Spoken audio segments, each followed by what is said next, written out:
एक एक वस्तू त्या रूममधून बाहेर निघत होती आणि श्वेताच्या सावत्र आईच्या चेहऱ्यावर आनंद वाढत चालला होता. तिथे असणारे श्वेताचे आणि तिच्या भावाचेही सर्व साहित्य सावत्र आईने त्या रूममधून बाहेर काढले होते.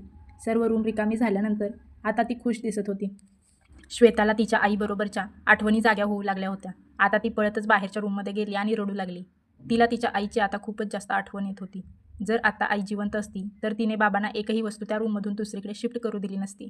पण सकाळीच आलेल्या त्या एका व्यक्तीसाठी बाबांनी लगेचच आईचे सर्व सामान तिथून बाहेर काढले होते. त्यांचाही या गोष्टीसाठी नाईलाजच होता. हे सर्व करताना आता संध्याकाळच्या जेवणाची वेळ झाली होती. श्वेताच्या आजीला आपल्या सावत्र सुनेचे वागणे बघून थोडा रागच आला होता, पण तरीही चेहऱ्यावर राग न दाखवता त्या म्हणाल्या, "अगं रेखा, 8:30 वाजले आहेत. स्वयंपाक कधी करणार आहे?" सासूचे बोलणे ऐकून आता तिला जास्तच राग आला. ती ताडकन म्हणाली, "काही तासांपूर्वीच तर मी या घरात आले आहे. अजून एकही दिवस झाला नाही आणि तुम्ही लगेचच मला कामाला लावताय का? मला आल्यापासून काहीच आराम नाही. मी थोडा आराम करेन आणि त्यानंतर स्वयंपाक बनवेल." तिचे ते बोलणे ऐकून श्वेताची आजी म्हणाली, "अगं, ही वेळ आता आरामाची आहे का? स्वयंपाक कर आणि जेवण करून आराम कर. आता तुझ्याशिवाय कोण स्वयंपाक बनवणार या घरात?" सासूची जबरदस्ती बघून रेखा ताडकन म्हणाली, "आत्तापर्यंत रोज मीच होते का तुमच्या घरी स्वयंपाकासाठी आणि बाकी कामांसाठी? श्वेता करतच होती ना स्वयंपाक.